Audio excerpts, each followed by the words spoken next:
Viva Voz, com Vera Magalhães.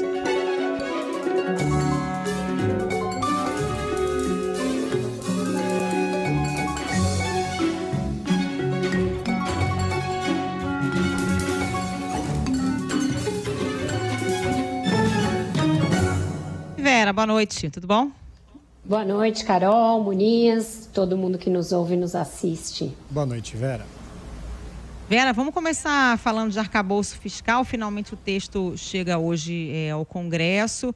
As linhas gerais já tinham sido divulgadas aí pelo Ministério da Fazenda e do Planejamento, mas hoje a gente teve acesso ao texto completo e fica aí a dúvida de como é que vai ser a recepção desse texto no Congresso, né?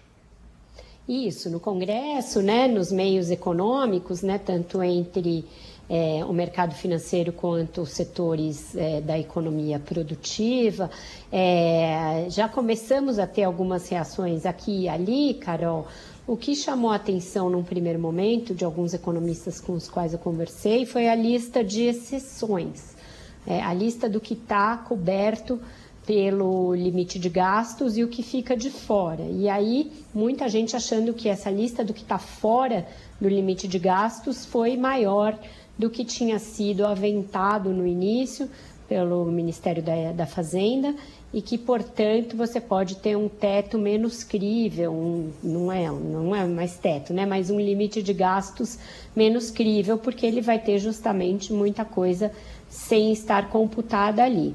Conversei com vários deles sobre a excepcionalização dos precatórios, né, de algumas modalidades de precatórios do limite de gastos. Isso foi justamente o que foi feito com aquela PEC dos precatórios. Quando se viu que o gasto com o precatório ia exceder o teto de gastos, que ainda estava vigente, se fez uma PEC para excepcionalizar o gasto com precatórios do teto e aí se dividiu em muitas parcelas o pagamento desses precatórios e isso está comprimindo as contas públicas hoje, está inclusive levando a que a gente tenha expectativas de déficit esse ano e uma bola de neve que está aí contratada para os próximos anos.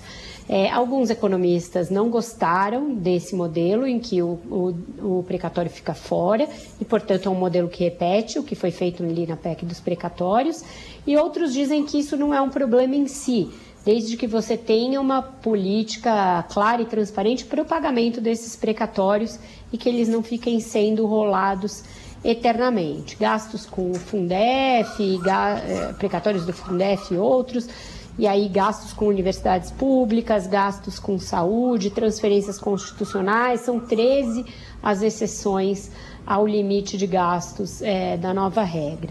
O que é o mais positivo que todo mundo comemora e que foi bem visto no modelo de arcabouço fiscal que finalmente chega hoje ao Congresso e deverá ser levado pelo próprio presidente ao Congresso? É a ideia de você ter clareza quanto ao que você vai gastar, mesmo que seja um governo que tenha um viés e uma diretriz de gastar mais, como é esse governo, e que isso seja sempre balizado pela receita. Portanto, você não vai gastar mais do que você arrecada, você tem ali no limite de crescimento da receita o limite do que você pode gastar. Então, essa é a mola geral do marco fiscal e é o que mais está sendo celebrado por todos os que comentam a medida. Mas esse excesso de excepcionalizações talvez turve um pouco essa ideia, faça com que essa ideia não seja assim uma ideia tão chave e seja uma ideia meio maleável e até fictícia se as exceções se mostrarem muito caras no fim do dia. Vera, uma das estratégias ali para o governo conseguir aumentar a arrecadação era aquela questão toda do e-commerce e as brechas que existiam, né, das compras de pessoa física até $50. Teve muita discussão nos últimos dias e houve hoje agora o recuo, né, do governo daquela ideia de tentar blindar esse tipo de brecha, isso antes mesmo do projeto todo avançar para o Congresso, né? Exatamente, Muniz. Esse recuo foi anunciado pelo ministro pela manhã e ele mostrou que não ficou contente, né? Não ficou contente com ter perdido essa queda de braço. Eu escrevi uma coluna na semana passada de que aumento de arrecadação significa que alguém vai pagar mais, alguém vai pagar. Não tem um aumento de arrecadação que se dá no éter, no vácuo, você não planta no solo e cresce uma planta de arrecadação. Isso significa que alguém vai ter de pagar. E se cada um que for chamado a pagar um pouco mais tiver o poder de chorar e levar, a gente não sai do lugar nisso. Precisa ter força política para bancar algumas decisões. Essa era uma decisão que parecia acertada e parecia justa do ponto de vista de equiparar essas empresas que não geram empregos aqui e que estão vendendo muito aqui a empresas que estão sediadas no Brasil, pagam muitos tributos e geram muitos empregos. Então, me parecia uma briga difícil, porque as pessoas recorrem muito a esses sites de compras, porém justa, porém justificável e que vale a pena você bancar. Mas o governo entendeu que o desgaste foi muito grande de imagem para o Lula e o Lula pediu para que a Fazenda recuasse. O ministro mostrou que não está satisfeito. Ele falou, olha, essa decisão do presidente foi ontem, a minha equipe está debruçada, mas não tem mais 8 bilhões. Ele falou, não vamos mais arrecadar 8 bilhões. Porque o que vai ser feito? Em vez de mudar aquela brecha para que pessoas que importam ou recebem mercadorias do exterior, como pessoas físicas de outras pessoas físicas estejam isentas até um limite de R$50 e que muitas empresas usavam para burlar, porque mandavam tudo fracionado, as notas fiscais e as entregas, isso não vai mais mudar, não vai ter uma lei, nenhuma medida provisória, nem nada para mudar isso. O que eles vão tentar fazer é aumentar a fiscalização da receita em cima das empresas, portanto, para que não seja o consumidor o penalizado, para que as empresas deixem de praticar essa modalidade de fraude. Ora, fica muito mais difícil fazer isso e acaba gerando uma situação que, se a empresa for pega praticando esse tipo de burla e for, sei lá, multada ou taxada, ela vai repassar para o consumidor de alguma maneira. Então, talvez você esteja só adiando um problema para evitar o desgaste, mas para ter alguma efetividade de aumento de arrecadação, de novo, alguém vai ter de pagar. Então, me parece que o governo está patinando nessa questão, gerou uma reação adversa por parte dos varejistas brasileiros, que estavam contando com essa medida, pressionaram por ela, e agora ficaram insatisfeitos com o recuo. Então, vamos ver, essa novela ainda vai ter outros capítulos, mas por hora o governo achou que era muita briga para comprar de uma vez só e deixou para lá. A Carol tinha me perguntado antes da reação do Congresso, né? Eu falei muito de como o mercado e os economistas estavam vendo e pulei o Congresso. Primeira reação positiva veio do Rodrigo Pacheco, que ainda nem recebeu o projeto, mas já está jogando a favor e dizendo que tem de ter uma tramitação rápida no Congresso. Por que ele fala isso, né? Acho que já antevendo que pode de novo ter problemas com a Câmara, e a Câmara está em toda aquela gestação de uma nova governança do Arthur Lira ali, e ele fazendo os blocos e tentando manter uma presença e um poder sobre a tramitação das medidas provisórias. Então o Pacheco já está se mostrando como cara colaborativo, que quer fazer o marco passar, para que, se a coisa emperrar, de novo fique claro que é o Arthur Lira que está criando dificuldade para o governo, não o Senado. Então, acho que por isso o presidente do Senado saiu na frente já como um entusiasta da tramitação rápida do marco fiscal. Ô Vera, falando em recuo, hoje o presidente Lula reviu o tom, né? Revisitou aí a declaração sobre a Ucrânia, dessa vez lendo um discurso sem falar de improviso, condenou a invasão da Ucrânia pela Rússia, na linha do que é a posição oficial da diplomacia brasileira. O Celso Amorim também parece que foi escalado aí para tentar explicar, né, colocar panos quentes e dizer que não era bem isso, deu algumas entrevistas hoje. Ficou claro que o governo percebeu que aquelas declarações de improviso foram um tiro no pé, né? Pois é, acho que é clara a disposição de recuo da fala do Lula de hoje, né? Ele condenou a violação da integridade territorial da Ucrânia, então usando ali toda a terminologia do Itamaraty para falar disso, e aí foi claramente uma reação, uma resposta, uma tentativa de apaziguar os ânimos depois de uma sequência de acontecimentos e de declarações que levaram a um posicionamento muito duro por parte da União Europeia e da Casa Branca. Então ele disse que ao mesmo tempo que o governo dele condena essa violação da integridade territorial da Ucrânia, defende uma solução política negociada, mas dessa vez ele se preocupou em não igualar as situações da Rússia, que é o país invasor, a da Ucrânia, que é o país invadido. Ainda tem, alguns limites que ele não consegue. Ele não consegue, por exemplo, condenar a Rússia nominalmente, citar o governo Vladimir Putin como responsável pela situação da invasão e tal, mas ele tentou apaziguar os ânimos. Já o Celso Amorim, que falou bastante hoje, falou em vários veículos, eu acho que ele ainda perdeu esse briefing, não mandaram para ele no grupo do WhatsApp que o presidente daria um leve recuo, porque eu acho que ele ainda está mantendo um tom acima e está dizendo, o Brasil não é obrigado a se alinhar sempre aos interesses dos Estados Unidos, ele ainda está nessa retórica anti-imperialista, como se houvesse só um imperialista aí nessa discussão, e como se a Rússia também não estivesse agindo de uma maneira bastante imperialista ao lidar com essa situação toda. É claro que ele também pôs um pouco de água na fervura, diz que o Brasil não tem a mesma posição da Rússia,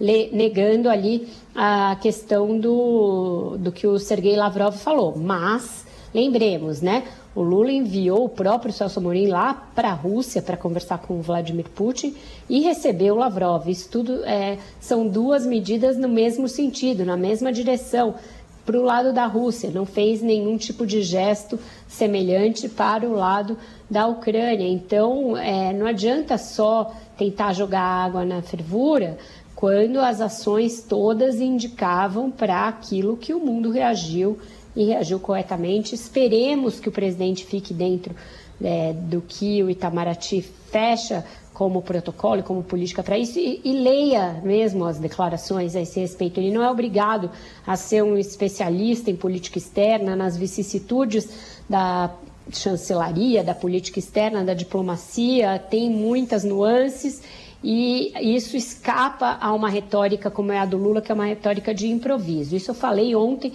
nas duas edições do Viva Voz e hoje foi o que foi feito. Então, isso é para mostrar para o nosso ouvinte e para quem eventualmente fala, já estão criticando o governo, é que você precisa ter uma coerência com aquilo que você comenta quando você cobre um assunto, quando você cobre um governo. Cobrar que chefes de Estado façam discursos, façam pronunciamentos e façam declarações quando em visitas oficiais, pautados pela tradição da sua chancelaria e brifados e fazendo isso de uma maneira estudada, lendo declarações, isso não é torcer contra o governo, isso é torcer a favor de qualquer governo, porque é o que nos levará a ter boas relações com vários países de diferentes blocos e a colher benefícios dessas relações, tanto do ponto de vista geopolítico quanto do ponto de vista econômico, comercial. Portanto, agora o presidente volta para um trilho, esperemos que ele não saia mais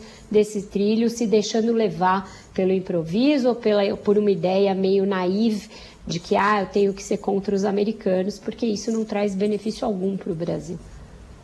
Vera, um outro movimento hoje do governo foi aquela reunião ali, do presidente Lula com governadores, ministros, também ministros do STF, parlamentares, para falar sobre os projetos de segurança nas escolas aqui no país, depois dos ataques que a gente viu alguns dias atrás. Como que você viu aí esse movimento do governo federal? Também foi um movimento de tentar voltar para uma pauta mais segura, mais propositiva e que seja capaz de catalisar mais união do que dissenso, Muniz. Porque essa falação toda de política externa, desde o fim da semana passada, perpassando o fim de semana e adentrando a semana na segunda-feira, tirou o governo do prumo num momento em que ele tem muitas coisas a tratar aqui no fronte interno. Essa discussão de violência nas escolas é uma discussão que preocupa a sociedade como um todo, preocupa a base social e eleitoral do Lula, preocupa governadores e tem aí, aqui nessa semana que a gente está vivendo, alguns pontos de atenção, porque é uma semana também com datas voltadas para essa preocupação, para disseminação de boatos e para a possibilidade ainda da gente viver episódios frutos do efeito contágio. Então é necessário uma atenção do governo a esse tema. Ao se voltar para um tema que preocupa a todos, o presidente tem a possibilidade, e exerceu essa possibilidade hoje, de voltar a catalisar e a unir diferentes grupos, diferentes vertentes e diferentes atores. Então ele trouxe para o Palácio para essa cerimônia governadores de todos os partidos, prefeitos, deputados, senadores, os seus próprios ministros e os ministros do Supremo. Ele estava colhendo essa aproximação com o Judiciário depois do 8 de janeiro. Esse movimento foi mais ou menos interrompido e agora ele retoma esse que é um movimento de frente ampla, um movimento parecido com o movimento da campanha. E isso é bom para o governo, isso é um trilho em que ele tem andado bem, o de refazimento de relações institucionais, federativas, que o Bolsonaro tinha implodido. Ele não pode perder o olho para isso, porque o Lula foi eleito com uma margem pequena em relação ao Bolsonaro e ele precisa ampliar esse espectro da sociedade com o qual ele dialoga, com o qual ele conversa. Então, fazendo esse tipo de movimento, ele vai na mesma direção do que ele fez no pós-8 de janeiro, que a gente elogiou aqui, que foi tudo muito bem costurado. Ele tem nesse fronte aí, a auxiliá-lo, um dos ministros que está indo mais certeiramente nas bolas, a meu ver, desde o início, desde janeiro, que é o ministro da Justiça, o Flávio Dino. Ele é um ministro que não se furta a debates mais aguerridos e mais controversos, compra brigas que precisa comprar e colhe resultados dessa coragem política que ele está demonstrando. Então ele fez isso quando enfrentou os bolsonaristas extremistas no Congresso e fez isso agora quando enfrentou nas redes sociais e agora já com resultados muito rápidos. Então logo depois ele dizer, não vai dar para vocês se omitirem nesse silêncio cínico de mandar emoji de cocô quando alguém denuncia perfil extremista, vocês vão ter de agir. As plataformas saíram dessa postura blasé em que elas estavam e reagiram e retiraram muitas páginas do ar. Um bom balanço disso já foi mostrado nesse evento de hoje. Então, é uma consonância de esforços que é positiva e que mostra que tem uma agenda aí que é comum a duas preocupações, aquela com a democracia e essa com a escalada da violência nas escolas.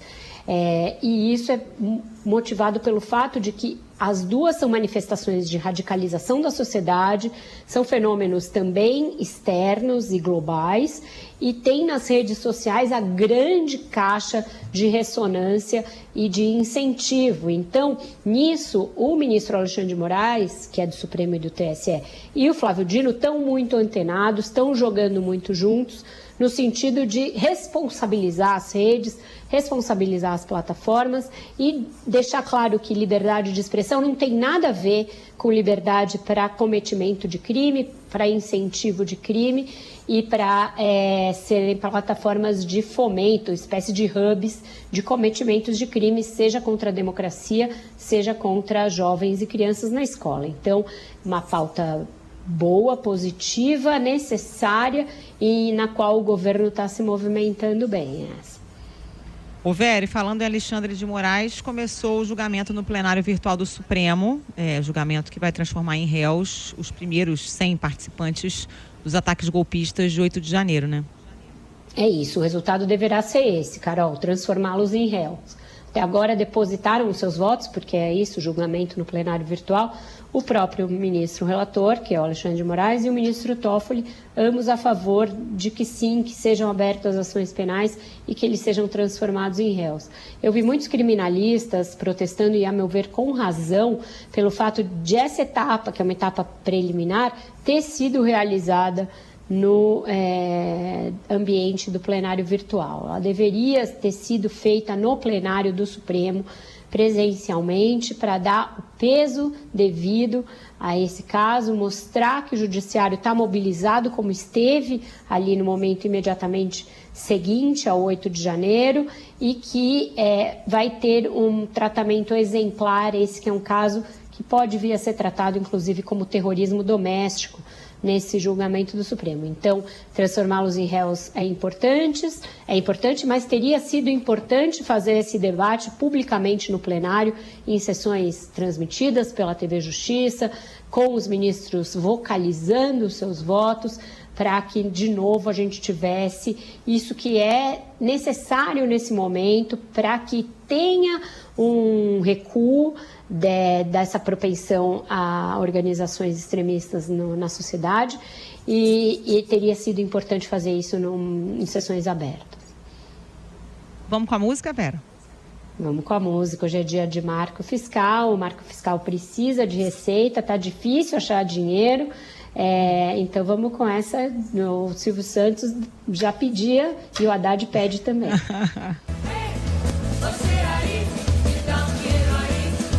Acho que essa nem é do Silvio Santos, né? Anterior, marchinha mais antiga, né? São raiz. Essa é raiz, não é só aquelas marchinhas do seu Silvio, não.